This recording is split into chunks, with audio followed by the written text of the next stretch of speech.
నమస్తే సాయి గారు. నమస్తే అండి. సినిమానా లేదంటే ఒక నలుగురు వ్యక్తుల్ని కదిలించినా కూడా ఎక్కువగా అందరూ స్పిరిచువల్ జర్నీ బాగుంటుంది, స్పిరిచువల్ జర్నీ చేయండి అని చెప్తూ ఉన్నారు. ఆరోగ్యానికి కావచ్చు, అలాగే డబ్బు సంబంధించిన విషయాలకు కావచ్చు. స్పిరిచువల్ జర్నీని స్టార్ట్ చేస్తే నిజంగానే మన జీవితంలో మార్పులు జరుగుతాయి. ఖచ్చితంగా మార్పులు జరుగుతాయండి.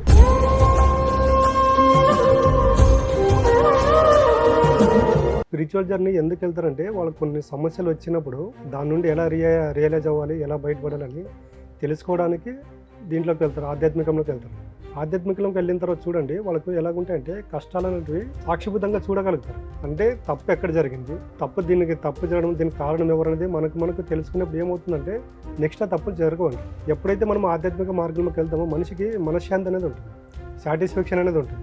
అది కూడా ఎలాగ ఉండాలంటే మనం ప్రతిరోజు పూజలు చేయండి, దీపం వెలిగించండి అని ఇవన్నీ ఎందుకు చెప్తున్నామంటే అంటే వాళ్ళు అప్పటి వరకు ఏ నమ్మకంతోనైతే ఉంటారో నాకు దేవుడు కలిసి ఇవ్వట్లేదు, నేను ఏది చేసినా సక్సెస్ అవ్వట్లేదు, ఇవన్నీ చెప్పినప్పుడు మేము కొంతమందికి మా క్లాసులో law of attraction, visualization, manifestation చెప్తాం. వీటితో పాటు ఇవన్నీ తెలియని వాళ్ళకు పూజలు తర్వాత ఈ ధూప నైవేద్యాలు కూడా ఎందుకు చెప్తామంటే వాళ్ళు వాటికి అసెండ్ అయిపోయి ఉంటారు. అలా చేయడం వల్ల వాటికి కూడా ఒక 41 days అని చెప్తాం అన్నమాట. ఈ 41 days ఇంట్లో మీరు భక్తితో పూజ చేయండి. ఆ పూజ చేసేటప్పుడు మీరు దేని గురించి ఆలోచన చేయకోకుండా మీకు ఏ దేవుడితో ఇష్టం ఉంటాడో ఆ దేవుని యొక్క ఫోటో ముందే పెట్టుకొని డైలీ ఉదయం సాయంకాలం పూజ చేయండి. ఆ పూజ చేసిన తర్వాత ఖచ్చితంగా దీపారాజన వెలిగించండి అని చెప్పేస్తాం. ఆ దీపారాజన వెలిగించినప్పుడు ఏమవుతుందంటే వీళ్ళు అక్కడ మనం బాగా అబ్జర్వ్ చేస్తే చూడండి, పూజ చేసిన తర్వాత మనం అగరబత్తులు వెలిగిస్తాం. అగరబత్తులు వెలిగించినప్పుడు ఏమవుతుందంటే మనం అగరబత్తులు వెలిగించిన తర్వాత మనకి ఏది కావాలో అది కోరుకుంటాం. అంటే ఈ అగరబత్తుల పొగంతా ఎక్కడికి వెళ్ళిపోతుంది, బయటికి వెళ్ళిపోతుంది. అంటే అక్కడ మన యొక్క ఆలోచనలతో ఆ యొక్క అగరబత్తులు దాంతో పాటు ధూపంతో పాటు మన యొక్క ఆలోచనలు కూడా యూనివర్స్లోకి వెళ్ళిపోతాయి. ఆ వెళ్ళిపోయినప్పుడు ఏమవుతుందంటే అక్కడ నీవు పాజిటివ్ కోరుకుంటే పాజిటివ్ వస్తుంది, నెగిటివ్ కోరుకుంటే నెగిటివ్ వస్తుంది. అక్కడ పూజలు చేసే వాళ్ళకి ఏం చెప్తుంటే పొరపాటును కూడా అది కావాలి ఇది కావాలని కోరుకోద్దండి. మీకు ఊహ తెలిసినప్పటి నుండి ఈ రోజు వరకు మీరు ఏదైతే పొందారో దానికి ప్రతిఫలంగా కృతజ్ఞతాభావంగా అగరబత్తులు వెలిగించి దీపారాధన చేసి ఈ విధమైనటువంటి వ్యక్తిత్వంతో పూజ చేయండి అని చెప్పేస్తాం. రోజు అప్పుడు ఏమవుతుందంటే రోజు ఆ విధంగా వాళ్ళు పూజ చేయడం వల్ల వచ్చిన కష్టాలను వాళ్ళు గుర్తించుకోరు. అంటే నాకు భవిష్యత్తులో అంటే నాకు గతంలో మంచి జరిగింది కదా, ఇప్పుడు కూడా మంచి జరుగుతుంది. అక్కడ ప్రతి దాని పట్ల ఆ భగవంతుడికి ప్రేమతత్వము కృతజ్ఞత తెలిపినప్పుడు ఏమవుతుందంటే నెక్స్ట్ డే నుండి ఆ పూజ కూర్చున్నప్పుడు వాళ్ళకి ఆలోచనలు మారిపోతాయి. అరే నిన్న నేను ఏదైతే జరిగిందో దానికి కృతజ్ఞత తెలిపినాను, ఈ రోజు నేను మళ్ళీ అదే నాకు భవిష్యత్తు బాగలేదు, వర్తమానం బాగలేదు అన్నప్పుడు ఇది కోరుకోవడం పద్ధతి కాదు కదా, గతంలో నాకు మంచి అన్నీ జరిగాయి కదా అన్నప్పుడు ఏమవుతుంటే వాళ్ళు ఈ 41 రోజులు మనం ప్రతిదానికి 41 రోజులు దీక్ష పెట్టాము. ఈ 41 రోజుల వరకు క్రమంగా రియలైజ్ అవ్వకుంటూ వస్తారు.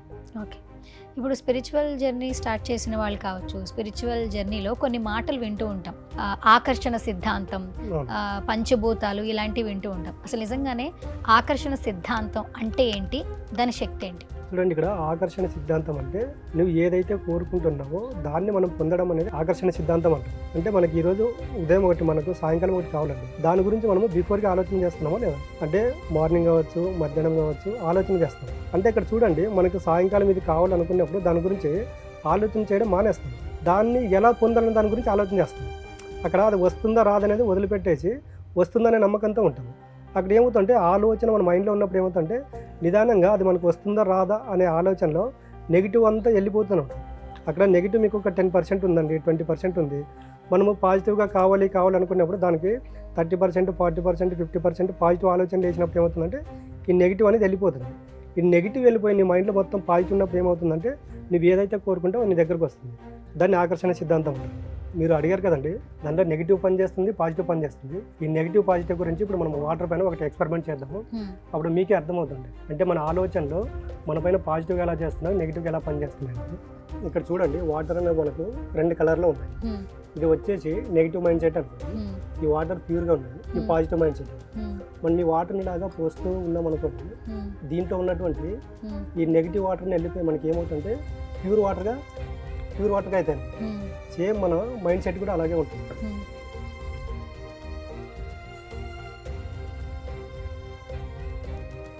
ఇక్కడ చూడండి, ఇందాక వాటర్ ఏ కలర్ ఉన్నాయి, ఇప్పుడు ఏ కలర్ ఉంది. అంటే ఇక్కడ మన పట్ల కూడా నెగిటివ్ ఉంటుంది, పాజిటివ్ ఉంటుంది. మనం ఏం చేస్తున్నామంటే నెగిటివ్ ఆలోచనలు ఉన్నప్పుడు మనం దానికి పదే పాజిటివ్ ఆలోచనలు ఇస్తూ ఉండాలి.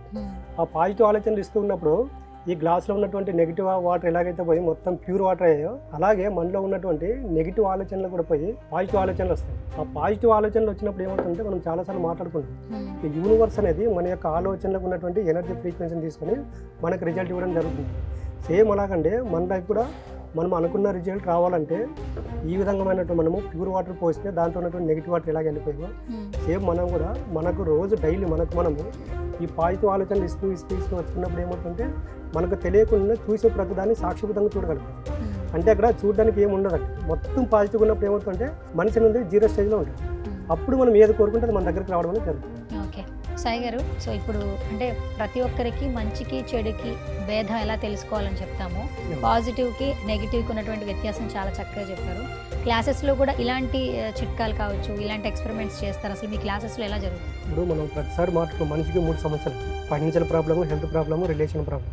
మనిషి ఏం చేస్తున్నాడంటే ప్రతి ప్రాబ్లంకు పాజిటివ్ కన్నా నెగిటివ్ ఎక్కువ ఆలోచిస్తుంటాడు కాబట్టి వాళ్ళ జీవితంలోకి అవి వస్తాయి. ఇప్పుడు మనం చూసుకున్నట్టయితే ఫైనాన్షియల్ ప్రాబ్లంకు అనంత కుబేర క్రియ, హెల్త్ ప్రాబ్లంకు అనంత అమృత క్రియ, రిలేషన్ బాండింగ్ కోసం అనంత ఆనంద క్రియ.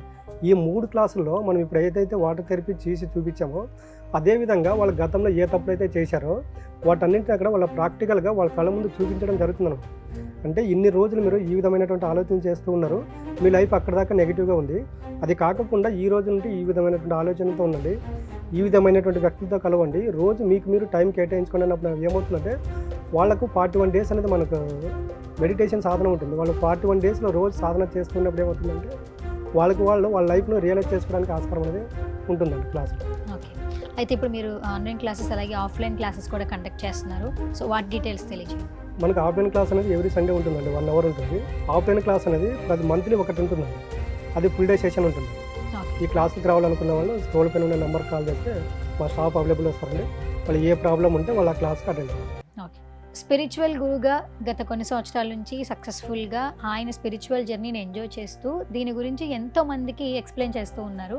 సో డబ్బు పరంగా కావచ్చు, ఆరోగ్యపరంగా కావచ్చు, ఎలాంటి సమస్యలతో బాధపడుతున్నా కూడా స్పిరిచువల్ జర్నీలో సలహాలు సూచనలు ఇవ్వడం జరుగుతుంది. ఇంకా మోర్ ఇన్ఫర్మేషన్ కావాలి లేదా అనంత సాయి కృష్ణ గారిని పర్సనల్గా కలవాలనుకున్నా కూడా స్క్రీన్ మీద కనిపిస్తున్న నెంబర్స్కి కాల్ చేయొచ్చు.